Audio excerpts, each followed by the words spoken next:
Chapter 19. When one's affected by sounds of mourning.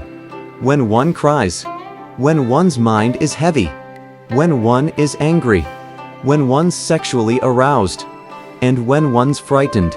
The 7 situations are thunderstorms, great grief, untidy appearance, drunkenness, when there's no incense, ignorance in music, and dirty environment. The zither is inherited from the remote past and enhances elegance as no other instrument can. There are 81 majors, 51 minors, and 36 enharmonics. At the end of his introduction, Bo Yikao moved his fingers across the strings, producing resonant notes of indescribable beauty. Nevertheless, from the start, Daji had not had her mind on the zither, but on Bo Yikao's handsome appearance. She tried all she could to seduce him, endeavoring to rouse him with smiles, amorous glances, and sweet words.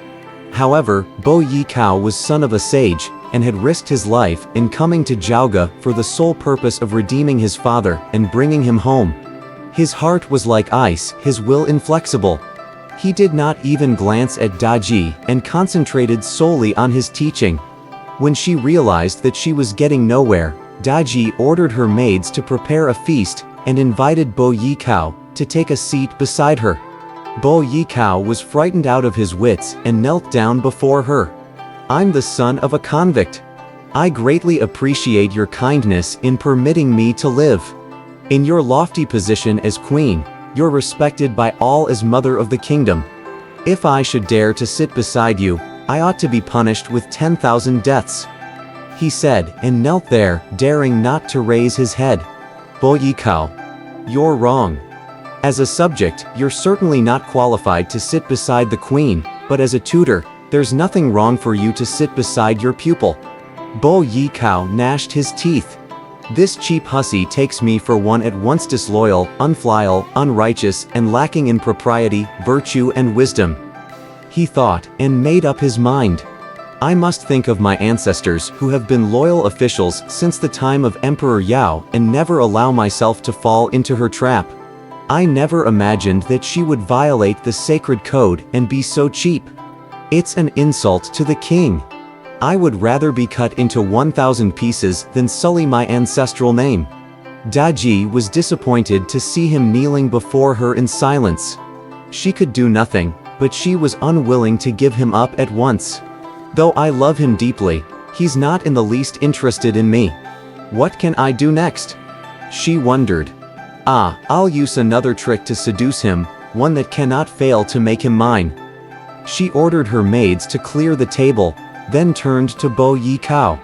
"Since you're determined not to drink, let's continue with the lessons." Bo Yikao dared not disobey her orders and began to demonstrate the techniques to her. "We're too far away from each other. I can't see properly and keep playing the wrong notes." Daji suddenly cut him short. "It's too inconvenient, and I'll never be able to learn quickly. If we sit close together, I can learn much faster. You sit in my place, and I'll sit on your lap. Then you can hold my hand and guide it across the strings. That way I'll make rapid progress and you needn't spend years teaching me." Bo Yikao was terrified. This has been destined by fate, and it'll be difficult to get out of her trap. "But I would rather be a chaste ghost than do anything contrary to my father's teachings. I'll risk my life to admonish her, for it's better to die than live in dishonor." He decided, and addressed Daji seriously. "Your Majesty, if I did as you've suggested, I would be a loathsome beast. Your Majesty is mother to the country, honored by the nobles and people alike, and respected as the head of the fairer sex in the palace.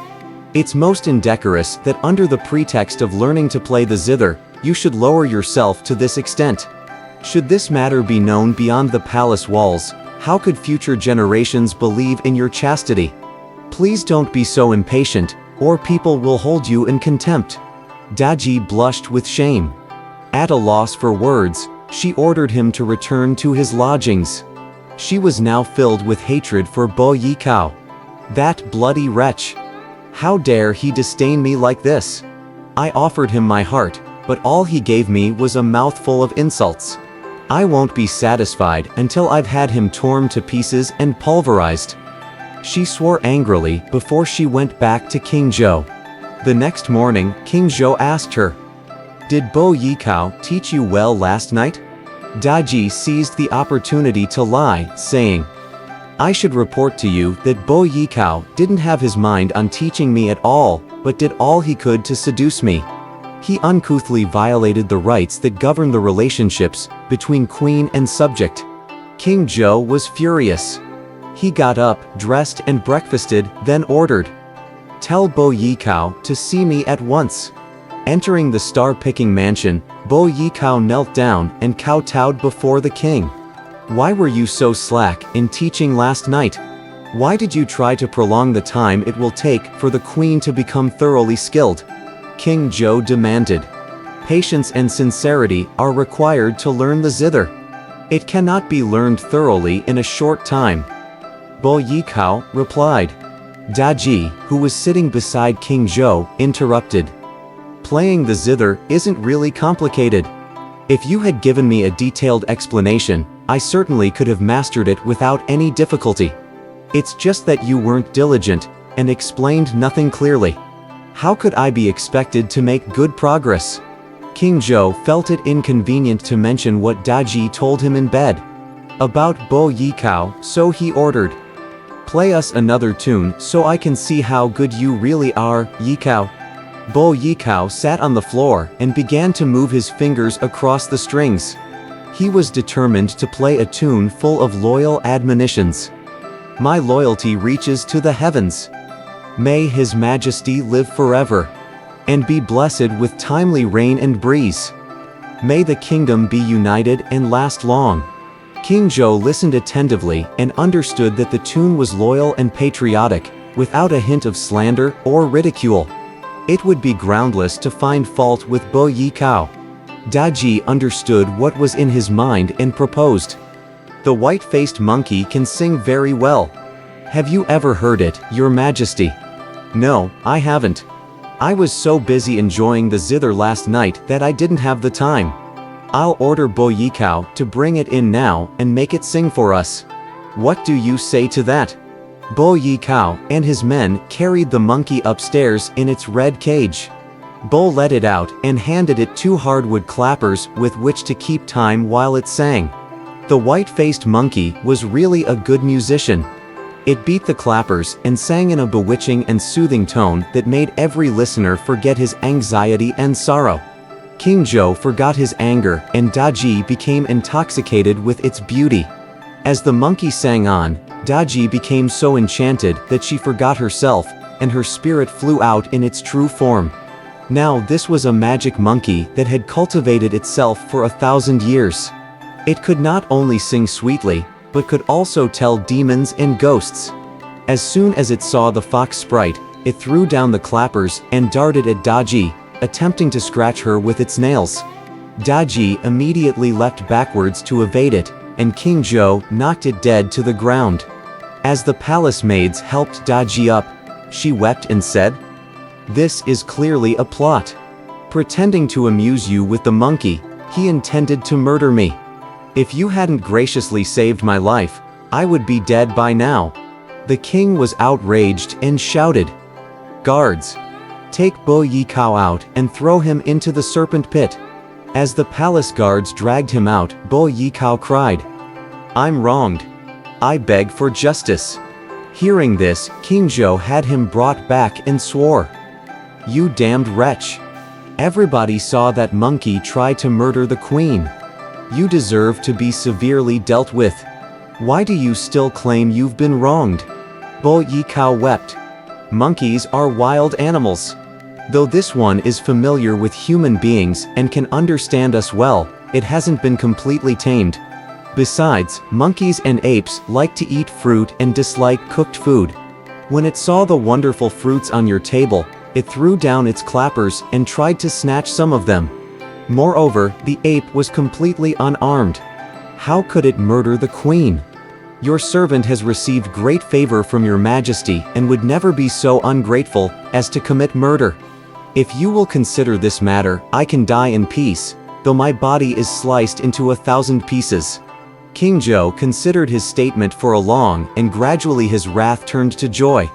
He said to Daji, "What he said is quite reasonable. Monkeys and apes are wild animals difficult to be fully domesticated. Moreover, there was no knife in its hand, and it couldn't have hurt you." King Zhou thus pardoned Bo Yikao, who thanked him profusely for his grace. "Since you've generously forgiven him, let him play the zither again. If he plays a tune expressing loyalty and sincerity, then you can let him off. But if there's any hint of danger in his words, he must on no account be pardoned." "A brilliant idea, my queen." At this proposal, Bo Yikao thought, "It looks as if I won't be able to escape her trap this time. Let me sacrifice my body for my loyalty, and let history record that every generation of the Ji family is loyal and upright." He sat on the floor and began to play. "A good king's always virtuous. Never will he use cruel torture. Hot pillars turn flesh to ashes, while serpents devour intestines. The wine seas full of human blood. The meat forests hung with corpses. Women's looms are empty, but the happy terrace is full. Men's plows are broken, yet royal granaries rot. May the king expel minions and restore peace to the nation." King Zhou did not understand the meaning implicit in the tune, but Daji understood it perfectly. She shouted angrily, "You damned wretch! How dare you insidiously slander His Majesty with your tunes? You're a sly devil and deserve death."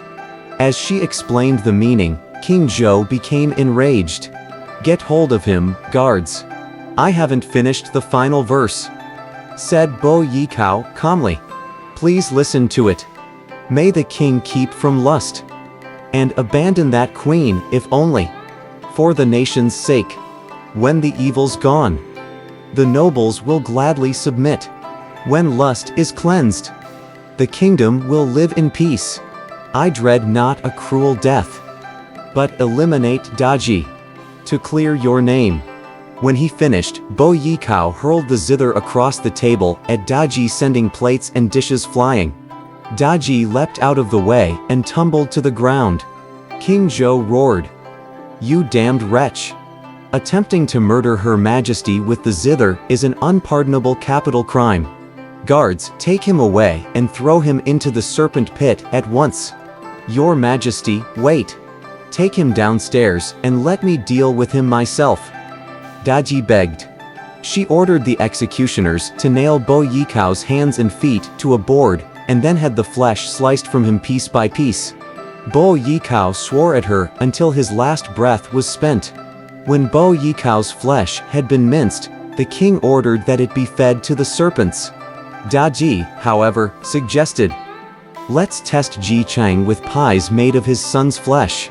If he eats them, he's none other than an ordinary man. You may set him free and display your kindness. If he won't, he's a real sage. We must then put him to death at once to guard against future trouble." This suggestion was approved by the king, and Bo's flesh was sent to the kitchen, made into pies, and sent to Ji Chang in Yoli.